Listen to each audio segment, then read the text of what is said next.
Coucou, j'espère que vous allez bien. On se retrouve pour une nouvelle vidéo. Désolée, la semaine passée, il n'y en a pas eu. Mais je suis en train de faire un vlog, donc voilà, c'est un peu à pardonner. Et puis, quand ce vlog sortira, vous verrez qu'en fait, pas mal de complications, encore une fois, à cause d'une bronchite impromptue à ma fille et moi-même, j'étais pas très bien. Donc voilà, la raison du pourquoi du comment. Alors, cette semaine, c'est une vidéo un peu spéciale.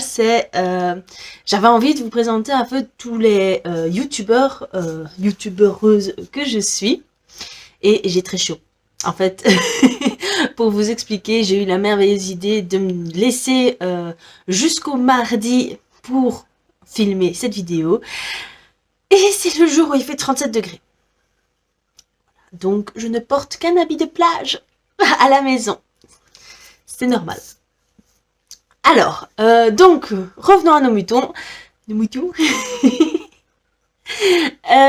Les youtubeurs que je regarde, il y en a vraiment beaucoup. Je crois que je dois avoir une cinquantaine d'abonnements YouTube. Et j'essaie de tous les regarder, à part les 3-4 chaînes de sport auxquelles je suis abonnée. Et ça, je ne regarde pas vraiment toutes les vidéos. Je les regarde seulement que quand je fais du sport. Donc j'ai séparé ça en 3 branches. Donc d'abord une partie livre, qui est plus ou moins le sujet principal de la chaîne. Ensuite j'ai pris, en fait je suis abonnée à une chaîne qui est plutôt du conseil de vie, du slice of life quoi. Et ensuite le gaming, c'est parti. Alors, pour les livres, j'ai tout d'abord Elisa Lecture, qui c'est pas une énorme booktubeuse qui est suivie par toute la France / Belgique. Je suis belge. Mais je l'adore, ça fait quand même quelques années maintenant que je la suis. Et en fait, elle nous montre toutes ses lectures qui sont incorporées en fait dans sa vie. On n'a pas juste ses avis, mais on a en fait tout ce qui se passe dans sa vie courante, avec ses enfants. On a vraiment l'impression d'être son ami, en fait, et d'être un peu ses confidents. Enfin, c'est ce que moi je ressens. Et franchement, on a plus ou moins les mêmes types de lectures, ce que je trouve vraiment hyper sympa. Et elle est hyper gentille. Enfin, moi j'ai déjà discuté quelques phrases avec elle par Instagram, et elle répond encore assez bien, donc pourquoi pas. D'autant plus que ses enfants sont vraiment tout choupis, et c'est vraiment agréable parce que elle nous montre vraiment sans chichi ce qui se passe dans sa vie. Évidemment, on montre bien ce qu'on veut montrer, comme toujours, hein. Mais je trouve ça hyper chouette, et voilà. Est-ce que j'ai besoin d'une autre raison? Je trouve que ses avis sont assez justifiés, pas forcément objectif, vu que forcément, quand on donne son avis, c'est son avis, donc ça reste très subjectif, mais elle arrive à donner les points négatifs et positifs de ce qu'elle a ressenti, et de faire la part des choses, en fait, entre vraiment la subjectivité, l'objectivité, etc. Enfin, je sais pas si vous me comprenez, mais quand on fait un avis, c'est vraiment pas facile de se détacher de ce qu'on a vraiment ressenti et de ce que les autres pourraient ressentir. Par exemple, voilà, si on a trouvé cette scène hyper triste, bah quelqu'un va peut-être ne pas être touché. En revanche, tout ce qui est plus ou moins orthographe, faute de frappe, etc., ça reste du domaine de l'objectif. Voilà. Ensuite, on a Kimi Collection, qui est vraiment une personne hyper adorable, et je l'ai rencontrée à l'occasion des Imaginales. Et c'était hyper chouette. On n'a pas beaucoup discuté, évidemment, voilà. Mais elle est vraiment hyper solaire comme personne dans ses vidéos, et on voit qu'elle essaye de vivre selon ce précepte, sourire à la vie. C'est vraiment hyper chouette, et elle aussi voit sa vie courante, et je trouve ça hyper chouette. Et elle est pas difficile en lecture, donc à chaque fois qu'elle nous montre un livre, on a toujours envie de le lire. Elle a fait plus d'une fois augmenter ma wishlist, hein, d'ailleurs, et je sais pas, moi ça me fait assez rire, donc Kimi fait partie de mon top 3, forcément. Et ensuite, il y a Nina Quill. Nina Quill que j'adore, enfin, elle me fait vraiment beaucoup rire. Mon mari, parfois, il regarde et il rigole aussi. Euh, c'est, elle est trop chouette, quoi. Donc, et aussi, elle livre aussi tous ses états d'âme sans, j'allais pas dire sans complexe, évidemment, mais elle livre tous ses états d'âme et ça nous fait nous sentir, pas moins bien, en fait. Parce que parfois, vous savez, quand on regarde des gens qui montrent que du positif tout le temps, on pourrait essayer de se dire que bah nous, voilà, on n'est pas parfait. Et donc c'est un peu difficile, par exemple, quand des gens lisent énormément, enfin, je sais pas si vous avez déjà ressenti ça, si vous regardez des booktubeuses, mais il y en a vraiment qui lisent beaucoup, beaucoup, beaucoup, et c'est vraiment difficile de se dire, putain, moi j'ai lu un, voire maximum 2 livres par mois, c'est vraiment difficile. Mais en fait, on se rend compte que non, voilà, il y a des circonstances qui font que des gens lisent plus que d'autres, etc. Et parfois, c'est pas facile de se faire soi-même cette réflexion. Donc, on veut lire, on veut lire, on veut lire, et ça empiète sur d'autres choses, et on s'en sort plus. Donc, voilà, tout ça pour dire que j'adore Nina Quill. Elle aussi livre vraiment des avis assez complets, même si, bon, parfois, elle part dans des romances elle-même sait. Si vous regardez aussi ses vidéos, vous savez que elle adore la romance sous toutes ses formes. Beaucoup plus la fantasy, la romantasy, mais ça, voilà, ça moi j'aime, mais la romance, mafia, etc. Et ben ça, elle kiffe aussi. Et les MM, etc. Donc c'est vrai que j'ai pas encore lu beaucoup de MM, mais grâce à Nina Quill, j'ai très envie de m'y mettre aussi, que ce soit du MM ou du FF, hein, d'ailleurs. Et j'en ai quelques-uns dans ma wishlist, mais j'ai pas encore eu l'occasion de les acheter. Donc voilà, si je devais mettre aussi une booktubeuse en bonus, il s'agit d'Audrey du Souffle des mots, qui est, je crois, celle qui a le plus d'abonnés booktube sur YouTube, quoi, en fait. Pourquoi en bonus? En fait, je l'adore, je trouve que elle aussi, quand on la regarde, on ne peut pas être triste, fâché, pessimiste. Non, elle vend du soleil. Et ses lectures aussi, elle essaye de promouvoir beaucoup de choses et c'est hyper chouette. Mais pourquoi bonus? Parce que bah, c'est pas vraiment des lectures que je lis. Elle lit pas beaucoup, pas du tout parfois de fantasy, ni de SF, ni de... Bah, en fait, du SFFF, elle lit pas. Et bah là, moi, c'est là où je m'y retrouve. Moi, même la romance, je pense qu'elle en lit, mais qu'à toute petite dose, et pas la romance genre Hugo Roman, quoi. Donc... forcément, j'adore regarder ces vidéos, mais il est rare que je mette des livres dans ma wishlist. Donc voilà, pourquoi le bonus? Parce que je l'adore, mais nos lectures ne se recoupent que rarement. Voilà. Alors, pour passer aux tranches de vie, j'en ai qu'une, comme je vous l'ai dit, c'est une chaîne que j'ai découvert il y a pas longtemps, et c'est une chaîne anglophone qui s'appelle Lucy Fink. Alors ça fait très peu de temps que je la suis, mais à chaque fois que je regarde ses vidéos, bon déjà je comprends l'anglais qu'elle parle, parce que parfois je vous jure je ne pige pas tout, mais ici je comprends les grosses parties et je trouve ça chouette. En fait c'est une femme qui a l'air hyper organisée, aussi bien dans son travail que dans sa vie de jeune maman ici, et je trouve ça hyper chouette.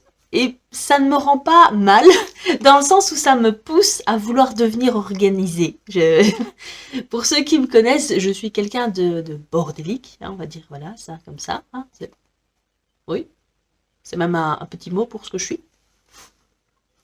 Mais on se rend bien compte que quand on a un enfant, on n'a pas le choix. Il faut être un peu organisé et il faut essayer oui, de monter quelque chose de cohérent dans notre vie pour que l'enfant soit le mieux guidé, on va dire. Et c'est là où nous, avec mon mari, on a dû faire du gros travail, du gros, gros, gros travail. Et c'est pas encore parfait, donc maintenant ça sera jamais, surtout avec nous. Mais ça me pousse à avoir des petits regains d'organisation et de mise en place de choses qui peuvent aider dans la vie de tous les jours. Donc, je vais continuer à la suivre pour avoir tous ces conseils. Mais franchement, l'anglais est vraiment assez chouette. Parfois, elle parle un peu vite et c'est un peu difficile de la comprendre, mais comme ça reste du conseil de vie, je trouve que ça reste accessible. Donc, Lucy Fink, franchement, hyper chouette. Et enfin, on a le gaming. Alors le gaming, ça reste une place assez importante pour moi ainsi que pour mon mari, car nous sommes... en tout cas, mon mari est un gamer et moi, je l'ai été fut un temps. Et bah, on peut pas se détacher de ça, donc on aime bien encore se tenir à jour et de regarder. Et c'est pour ça que nous regardons encore des vidéos YouTube de ça. Alors, en premier lieu, j'ai mis une chaîne qui est en rapport avec le gaming, mais pas non plus...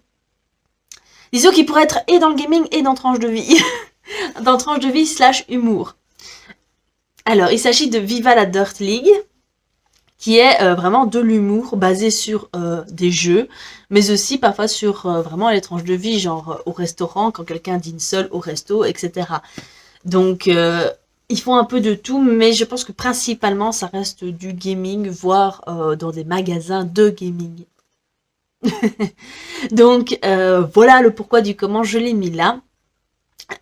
Et je trouve que c'est hyper marrant, c'est aussi une chaîne anglophone, donc parfois c'est de l'humour qui nous passe un peu au-dessus de la tête parce que voilà, on comprend pas tout, on se dit c'est sûrement connu chez eux, mais pas chez nous, donc voilà. Mais la plupart des vidéos sont vraiment assez drôles et quand on les regarde, même si on connaît pas le jeu, genre parfois ils font des trucs sur Diablo. Moi je connais pas Diablo, enfin je connais de nom, mais je n'ai jamais joué à Diablo, mais ça reste drôle franchement, comment ils tournent en dérision parfois certaines interfaces, etc. Si vous avez déjà joué à des MMORPG, etc., ça peut être hyper drôle de regarder, enfin allez jeter un coup d'œil en tout cas. Ensuite j'ai mis Dwagby, qui reste un youtubeur assez connu. Si vous vous intéressez au monde du gaming, il est souvent quand même là en tant que présentateur ou lui-même en tant que joueur. Et je trouve qu'il a vraiment un don pour décrire les actions. Enfin, je veux dire, c'est pas facile. Par exemple, pour ceux qui sont pas tellement gaming, les matchs de foot, quand ils sont commentés, quand il y a de l'action, c'est vraiment difficile de décrire ça. Enfin, on a envie juste de se taire et de regarder, et les commentateurs ne peuvent forcément pas faire ça. Et du coup, ils sont obligés de décrire tout le plus avec le plus de cohésion possible. Et c'est vraiment un don. Je trouve que on ne possède pas tous, donc voilà. Et Dwagby fait ça au niveau du gaming. Donc parfois, quand il y a des compétitions de gaming, mais il est là pour juste commenter, et on voit que ça, il est vraiment doué pour faire ça. Enfin, moi je trouve personnellement, et il est encore drôle, et il est invité sur d'autres chaînes assez fréquemment, et c'est hyper chouette. Enfin, moi je trouve ça chouette, il fait un peu de tout. Ensuite, et enfin le dernier, mais ça, voilà, au niveau du gaming, ça reste quelqu'un d'assez connu. Il s'agit de Squeezie, qu'on suit aussi bien sur sa chaîne principale que dans sa chaîne gaming. Maintenant, dans sa chaîne principale, j'aime particulièrement les threads d'horreur, qui sont hyper flippants, mais divertissants. Et dans sa chaîne gaming, ça c'est vraiment hyper chouette parce que il a beaucoup d'invités. Parfois il est tout seul, certes, mais le plus souvent il a quand même des invités. Et c'est drôle en fait. C'est vraiment comme si on rassemblait tous les potes et qu'on allait sur Discord et qu'on allait jouer à des jeux. Et ça c'est chouette, ça nous donne trop envie avec mon mari de faire ça et de juste passer une soirée à s'éclater, et ça nous donne cette nostalgie là qu'on avait avant. Donc voilà, c'est tout ce que j'avais envie de vous dire. Donc encore une fois, des youtubeurs, j'en suis à l'appel. Ceux qui sont sur la liste que je vous ai présentée, ce sont vraiment le top du top en ce moment. Maintenant, vous savez, parfois il y a des passes où on a plus envie de regarder autre chose, etc. Et au niveau des booktubeuses, il y en a vraiment beaucoup que je suis, et genre, il y a Cornelius également, j'adore aussi, il est hyper drôle, hyper rafraîchissant, mais voilà, hein, donc il était peut-être 4e, voire 5e sur la liste, c'est comme ça. Hein. Il y a également Librement Addict, qui lit beaucoup en anglais, et ça j'apprécie aussi, parce que du coup c'est des livres qui n'ont peut-être pas encore, pour certains, été traduits, et qui ne le seront peut-être jamais, et donc la wishlist s'agrandit en langue étrangère. Qu'est-ce qu'il y a d'autre que je suis là pour vous citer vite fait? Il y a Rêve ta vie en lecteur, que j'aime beaucoup. Coucou le chat. Oui, elle, je l'adore, elle est hyper solaire également. Donc voilà, Je crois que c'est déjà pas mal en fait à vous présenter. J'espère que cette vidéo vous a quand même plu. Elle a été fort rapide, j'ai l'impression, mais je ne voyais pas trop comment vous dire de plus. Donc, si vous avez des questions par rapport à ce format-là, ou si ça vous plaît particulièrement, je peux vous présenter d'autres chaînes que je suis. Pourquoi pas. Voilà, la vidéo est à présent terminée. Si vous avez aimé, n'hésitez pas à mettre un pouce en l'air, à commenter, que ce soit pour me dire que vous avez aimé, vous n'avez pas aimé, tout ça dans la bienveillance évidemment, ou vos booktubeuses préférées. Parce que c'est vrai que je suis particulièrement friande de chaînes de livres. Maintenant, si vous avez des chaînes YouTube que vous adorez, que vous voulez faire partager, dites-le dans les commentaires. Ainsi, j'irai les voir et si ça m'intéresse, bah, fera peut-être partie de mes chaînes préférées, pourquoi pas. Voilà, et n'hésitez pas à partager la vidéo sur les réseaux sociaux, ce serait vraiment hyper chouette. En attendant, eh bien, bonne chance pour la chaleur. Je ne sais pas si il fera encore chaud, mais je crois qu'on est sur une bonne vague de chaleur. Donc, courage, profitez bien de l'été. Et on se retrouve la semaine prochaine. Et bah, il ne me reste plus qu'à vous dire bisous!